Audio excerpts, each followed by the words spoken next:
E aí pessoal, Fábio Kiyotakawa mais uma vez com vocês aqui no canal do mestre Sérgio Malibu, falando de história do jiu-jitsu, vale tudo e MMA. Recentemente novos vídeos do grande Ivan Gomes têm aparecido na internet e hoje nós vamos falar sobre um vídeo que eu vi no canal do meu amigo e também fã do Ivan Gomes, o Alexandre Ricarte, que postou aí uma luta, uma nova luta do Ivan Gomes que aconteceu aqui no Brasil, mais especificamente no Ibirapuera, em São Paulo.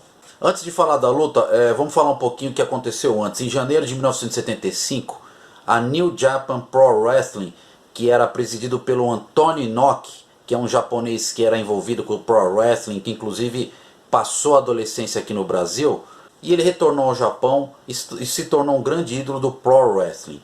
Em janeiro de 1975, uma trupe liderada pelo próprio Antonio Inoki veio ao Brasil para promover algumas lutas aqui. E o Ivan Gomes, na época, estava em Brasília, ficou sabendo dessa trupe e fez um desafio de vale tudo para o Antonio Inoki. O Antonio Inoki, ele foi muito esperto e, em vez de aceitar o desafio, ele fez o contrário. Ele ficou sabendo da fama do Ivan Gomes, que era um grande lutador já de vale tudo aqui no Brasil, e convidou então o Ivan Gomes a fazer parte da New Japan Pro Wrestling. O ano de 1975, o Ivan Gomes passou boa parte dele fazendo as lutas no Japão.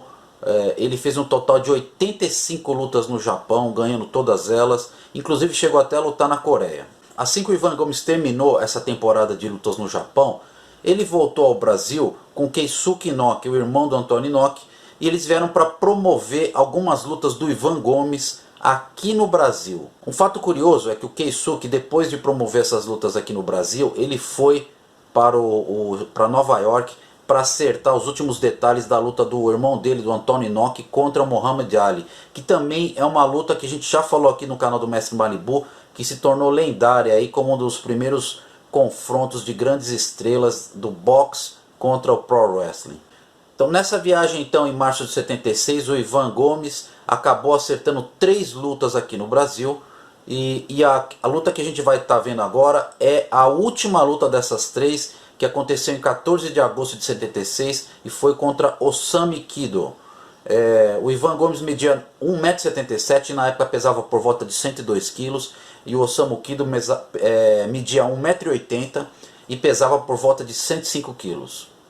Como eu já falei, essa luta aconteceu em São Paulo, no ginásio do Ibirapuera, e algumas pessoas podem levantar alguma dúvida sobre a legitimidade dessa luta, devido aos dois serem dessa liga que era principalmente voltada para o Pro Wrestling e estava sob o comando do Antonio Inoki. Mas antes de tirar qualquer conclusão, eu convido vocês a analisarem o vídeo que a gente está vendo, e a gente pode afirmar que essa luta ela não é plasticamente bonita, ou seja, que tem aqueles golpes acrobáticos, aqueles voos espetaculares que é muito comum no Pro Wrestling. A gente pode ver uma semelhança dessa luta do Ivan Gomes e do Osamu Kido com um treino que era muito comum nos treinos de jiu-jitsu da década de 80 e 90, chamado taparia.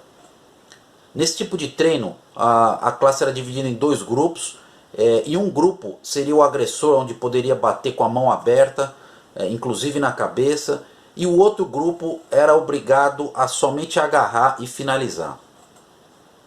Essa luta, para quem está acostumado com Vale Tudo MMA, ela pode ser um pouco confusa, e isso é devido às regras. Os japoneses eles sempre gostaram desse tipo de regras híbridas, inclusive eles viriam a ter uma liga com esse mesmo tipo de regra híbrida na década de 90, que é conhecido como Pancrase, que é um derivado do nome daquele tipo de luta grega, o pancrácio, que era na verdade um combate misto com algumas limitações. Só abrindo um parênteses, o Pancrase começou em setembro de 93, e apesar de alguns especularem quanto à legitimidade das lutas, foi nesse evento que foram revelados alguns dos nomes que se destacariam no Vale Tudo, que na época eram Ken Shamrock, Bas Rutten, Frank Shamrock, Guy Mezger e até o Josh Barnett. Todos eles participaram dessa liga da década de 90 do Pancrase, e depois acabaram migrando para o MMA. Voltando para a luta do Ivan, a gente pode ver uma semelhança entre o Pancrase e até na chamada luta livre americana, que já acontecia no Brasil desde a década de 60, onde as regras eram similares, ou seja, não valiam golpes de mão fechada na cabeça. Quando havia uma finalização encaixada e um dos lutadores encostasse na corda, havia uma contagem de ponto e a luta recomeçava no meio do ringue. No caso específico dessa luta do Ivan Gomes contra o Osamu Kido, a luta só poderia ser levada ao chão se houvesse uma finalização encaixada. Conforme vocês estão vendo aí, eu separei alguns dos melhores momentos da luta. Essa luta teve um total de aproximadamente 10 minutos. Vocês podem observar que a luta sempre é interrompida quando os lutadores encostam nas cordas. O que a gente pode ver também é que os tapas eles são bem convincentes. Durante toda a luta o Ivan Gomes assume uma postura agressiva e no final da luta ele acaba finalizando com uma guilhotina de dentro da guarda, puxando a luta para o solo. Essa luta ajudou a gente a conhecer um pouquinho mais da carreira do Ivan Gomes.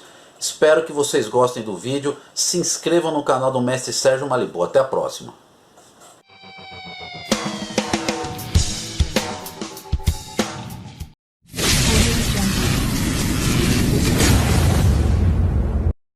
Malibu!